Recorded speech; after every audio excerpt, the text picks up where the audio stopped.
ये आदमी आपको जबरदस्ती ले गया था साकिनाका के गोडाउन में? मैं कभी किसी गोडाउन में नहीं गई हूँ। हो सकता है जिस गन से ये आदमी इस लड़की को मारना चाहता था, उसी गन से इस लड़की ने इस आदमी को मार दिया है। अभी पता चल जाएगा। देखते हैं गोली मारी गई कि नहीं। ये क्या कर रहे हैं आप? लाश के साथ छेड़छाड़ कर रहे हैं। प्लीज क्यों ना कोई इन्हें रोकिए, रोकिए इन्हें कोई प्लीज। हमें देखना ही पड़ेगा। आपके मन में जो आ रहा है आप कर रहे हैं। आपको पता है ये कौन थे? ये मेरे ससुर है, बहू हूं मैं इनकी। ये मुझे क्यों मारने लगेंगे? हम सीआईडी से हैं। मैं इसे भी प्रद्युम्न हूं। आपके ससुर की मौत का दुख है मुझे, मगर कुछ सवालों का जवाब तो आपको देना ही पड़ेगा।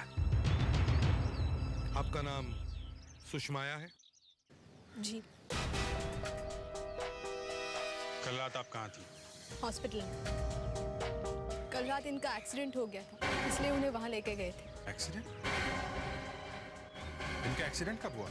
कल रात इनकी गाड़ी एक पेड़ से टकरा गई और वहीं पर इनकी मौत हो गई।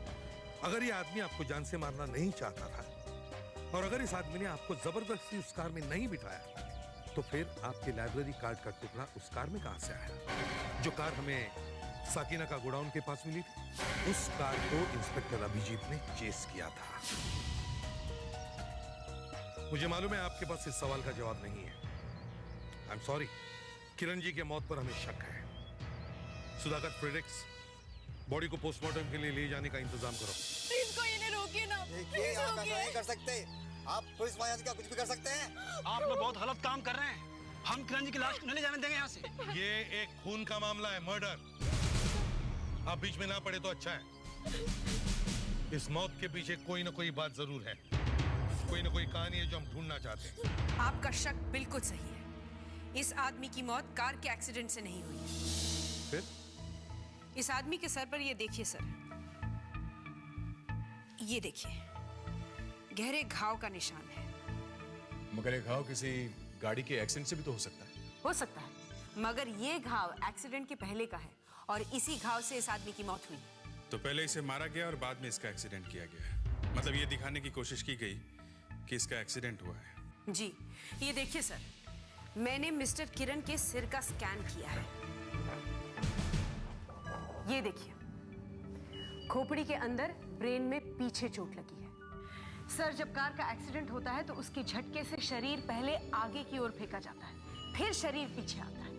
मतलब सिर पहले गाड़ी के किसी हिस्से से टकराता है और फिर पीछे कहीं पे टकराता है। हाँ, मगर यहाँ पे तो चौंका देने वाली बात है। इस आदमी के सिर के सिर्फ पिछले हिस्से में गहरे घाव का निशान है, सामने कोई निशान नहीं है। इसका सिर आगे किसी चीज से टकराया ही नहीं है। ये एक्सीडेंट सब एक नाटक है, बहुत बड़ा चक्कर है ये। सर, जब आखिरी बार मैं इस आदमी से मिला था तो ये अपनी बहू को धमका रहा था, गन से उसे मारने वाला था। मुझे लगा कि गोली मारी ही मारी, मगर हो गया उल्टा। ये मर गया और वो जिंदा है, सुषमाया। उस रात मैं गोडाउन में ही थी। तो फिर तुमने झूठ क्यों बोला? सर, मैं बहुत डरी हुई थी। इतने सारे लोगों के सामने मैं कैसे बताती कि मेरे ससुर मुझे मारना चाहते थे। तुमने अपने ससुर को क्यों मारा? नहीं सर, मैंने उन्हें नहीं मारा है। तो फिर ऐसी क्या बात हुई थी कि वो तुम्हें जान से मारना चाहते थे? वो फोन पर कुछ बात कर रहे थे और वो बात मैंने सुन ली थी। क्या बात थी? वो ड्रग्स के स्मगलिंग के बारे में बात कर रहे थे। उन्होंने मुझे पकड़ लिया था। मैंने उनसे कहा कि मैं पुलिस को सब कुछ बता दूंगी। फिर उसी रात मैंने उनका घर छोड़ दिया और मैं अपने मम्मी पापा के घर आ गई। आपके पति कहाँ हैं? आपने उन्हें क्यों नहीं बताया? मेरे पति इंडिया में नहीं रहते। मैं तब से उन्हें फोन ट्राई कर रही हूँ, लेकिन फोन लग ही नहीं रहा है। सर, उन्हें तो ये भी पता नहीं है कि पापा जी की मौत हो गई है। तो फिर वो इस तरह से तुम्हें गाड़ी में खींच के क्यों ले गए थे? जब से मैंने उनका घर छोड़ा था, उन्हें लग रहा था कि मैं पुलिस को सब कुछ बता दूंगी, इसलिए वो मुझे मारना चाहते थे। फिर? उन्होंने कहा कि मैं अगर अपना मुंह खोलती हूँ तो वो मेरे मम्मी पापा को मार डालेंगे। लेकिन मैंने उन्हें प्रॉमिस किया कि मैं कभी भी किसी को कुछ नहीं बताऊंगी। और उसने तुम्हें छोड़ दिया? जी, उसी वक्त उन्होंने मुझे मेरे मम्मी पापा के घर छोड़ दिया। फिर 1 घंटे बाद हमें फोन आया कि कि कार एक्सीडेंट में मौत हो गई है। सुषमा जी, एक बात मैं आपको बताना चाहता हूं। आपके ससुर की मौत कार एक्सीडेंट में नहीं हुई है, उनका खून हो गया है। क्या? जी।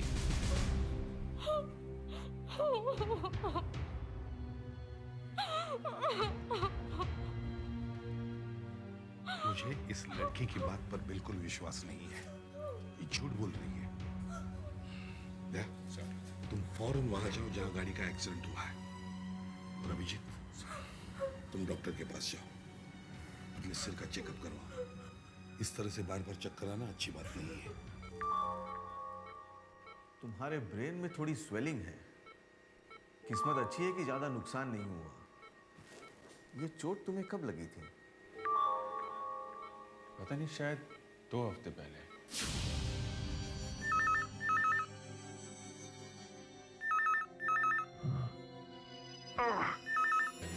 अब तक तो ये घाव भर जाना चाहिए था, क्योंकि तुम्हारा घाव गहरा नहीं है। इस तरह की चोट में अगर इलाज न भी किया जाए तो भी अपने आप ठीक हो सकता है। ओह, तो इसीलिए ये घाव नहीं भर रहा है। कोई चीज घाव में फंसी हुई है।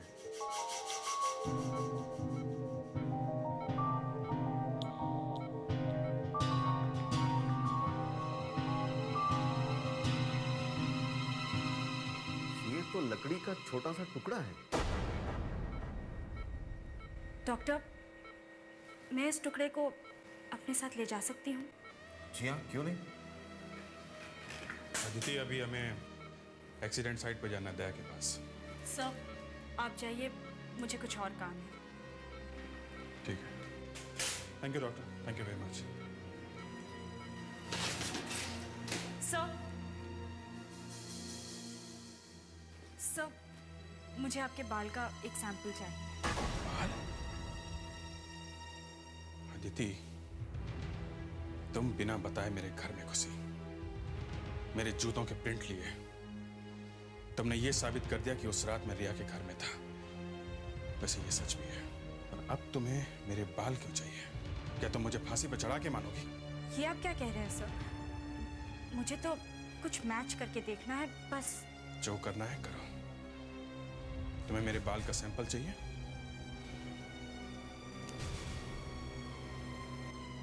ये लो। सर, मैं सिर्फ अपनी ड्यूटी कर रही हूँ। सीआईडी की क्या ड्यूटीज हैं कि तुम्हें मुझे बताने की जरूरत नहीं है।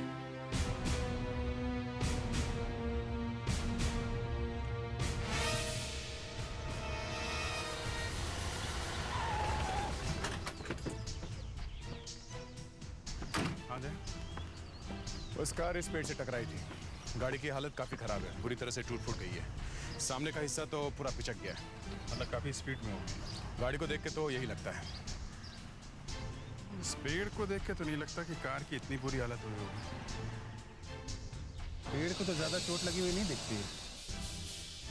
यही तो चौंकाने वाली बात है। अगर गाड़ी इतनी बुरी तरह से एक पेड़ से टकराई थी तो फिर पेड़ को क्यों कुछ नहीं हुआ? कहीं ऐसा तो नहीं कि कार इस पेड़ से टकराई ना हो? तो फिर इतने सारे कांच के टुकड़े कहां से आए? ये कांच के टुकड़े तो कुछ भी नहीं है।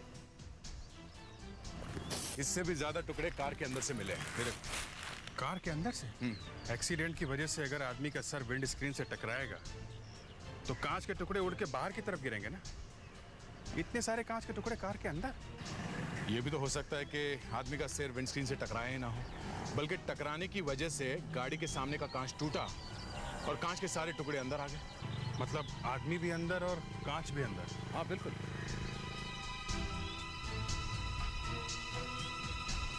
तो फिर ये खून लगा हुआ कांच का टुकड़ा बाहर कैसे आके गिरा? अभिजीत के सर में से ये जो लकड़ी का छोटा सा टुकड़ा मिला है, इसे इससे मिलाकर देखते हैं। ये जो रिया के घर से मिला है, ये टुकड़ा इसी लकड़ी का है। इसी में से टूटकर ये टुकड़ा अभिजीत के सिर में गया है। और ये लकड़ी रिया के घर से मिली है। इस पर खून लगा हुआ है। और कुछ बाल भी हैं। और अभिजीत सर के सिर का जो बाल लेके आई थी मैं, उसका क्या हुआ? क्या वो बाल भी इस लकड़ी पर मिले बालों से मैच होता है?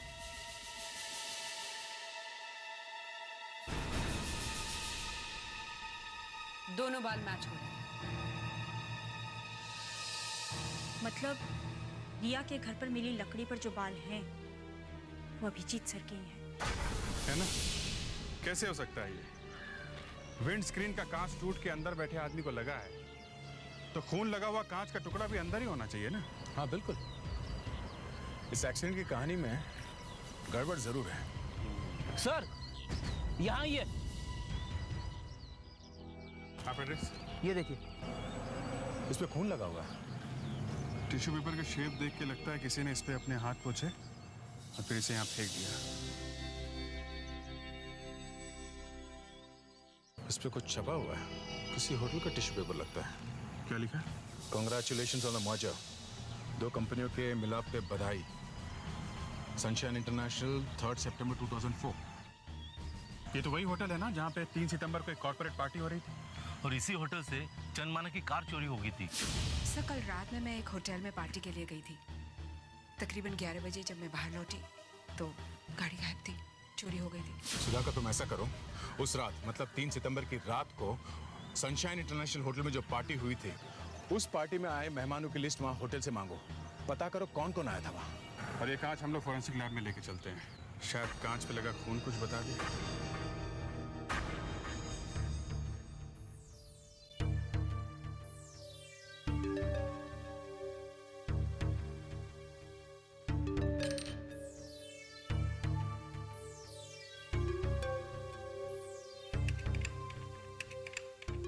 कांच के टुकड़े पर जो खून है वो किरण का नहीं है, वहां पे कुछ गड़बड़ हुई है।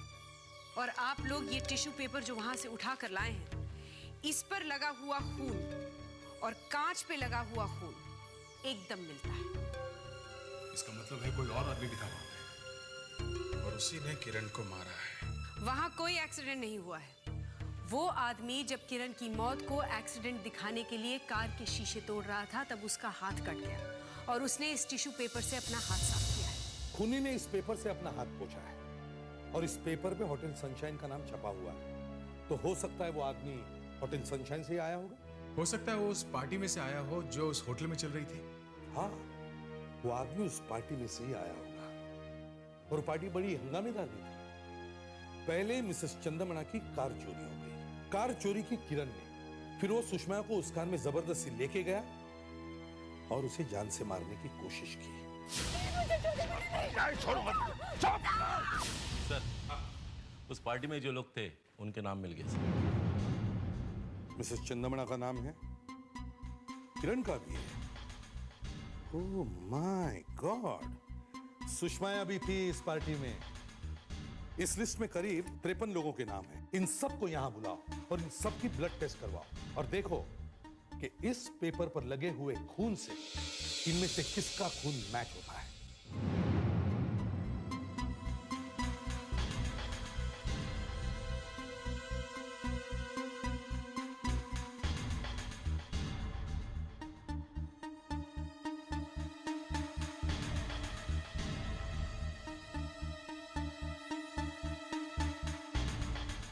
क्या नाम है आपका? विजय।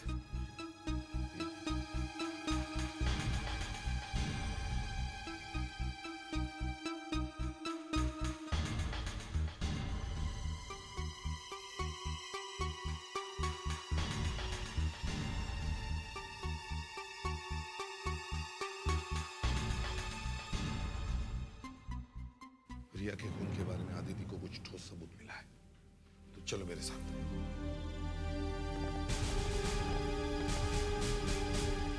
आदिति, क्या पता चला?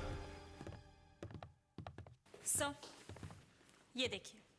ये तो वही लकड़ी का टुकड़ा है जो डॉक्टर ने मेरे सिर में से निकाला था।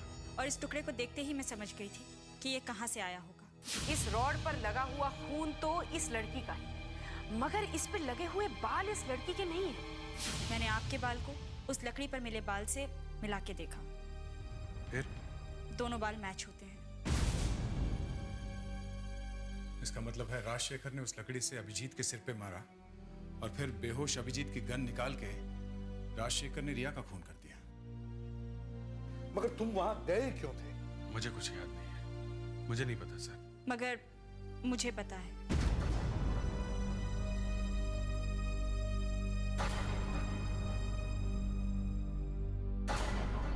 आप आइए।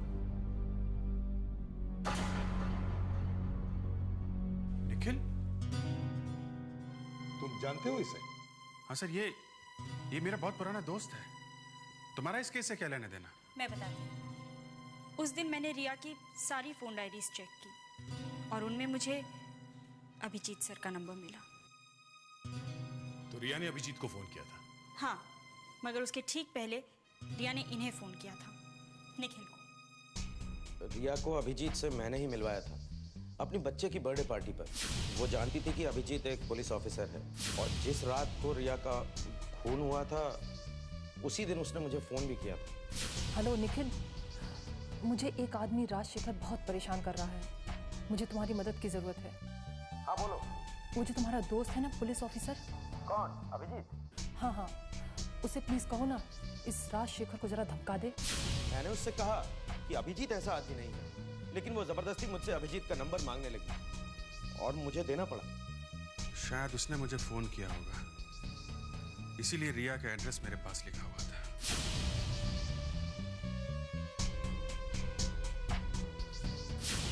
मगर अच्छा हुआ तुम सही वक्त पर पहुंच गए और अभिजीत को बचाया, नहीं तो हम अपने एक अच्छे ऑफिसर से हाथ धो बैठते। सर, 53 लोगों में से 2 लोग अपना ब्लड टेस्ट करवाने नहीं आए। कौन लोग नहीं आए? मिस्टर वरुण और सुषमाया। सुषमाया? सुषमाया नहीं आई। वो सुषमाया नहीं, माया है, माया।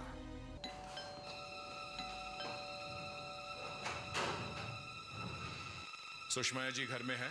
बंसी, कौन आया है? टैक्सी आ गई क्या? एयरपोर्ट जाना है, कहीं देर ना हो जाए। आप कहीं जा रही हैं? वो मैं एयरपोर्ट जा रही हैं? हम लोग आपको छोड़ देते हैं, हम लोग भी वहीं जा रहे हैं। किस फ्लाइट से जा रही हैं आप? नहीं। सुधाकर, इनका सामान उठाओ। ये नहीं जाना चाहती है तो हम इन्हें सीआईडी लॉकअप में लेके चलते हैं। दीजिए। नहीं, सामान मत उठाना प्लीज। अगर लॉकअप में नहीं चलना है तो सब सच बताओ, ओके? सच सच बताओ। मैं तुम्हें 1 मिनट देता हूं।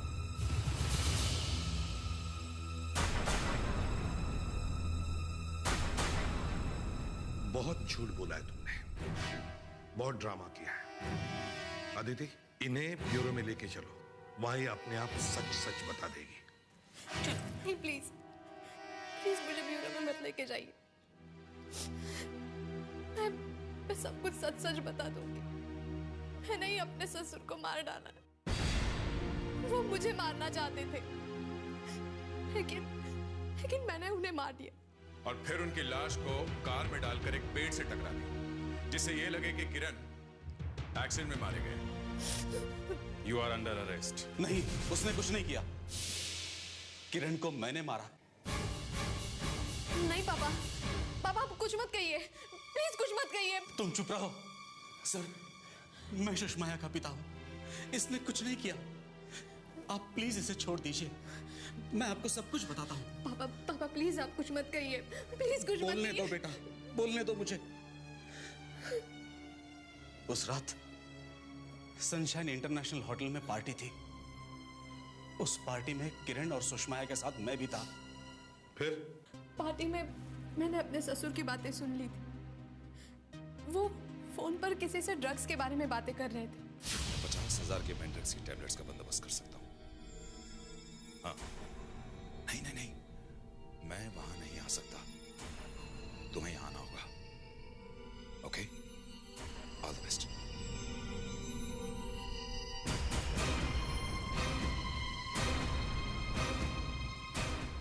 साकी नाका के गोडाउन में किरण इसे मारने ही वाला था, तभी मैंने लोहे की एक छड़ किरण के सर पर दे मारी। मैं उसे जान से नहीं मारना चाहता था, मैं तो सिर्फ अपनी बेटी को बचाना चाहता था। मगर तुमने गलत काम किया है, कानून को अपने हाथ में लिया। एक खून हुआ है तुम्हारे हाथ से, तुम दोनों को गिरफ्तार किया जाता है।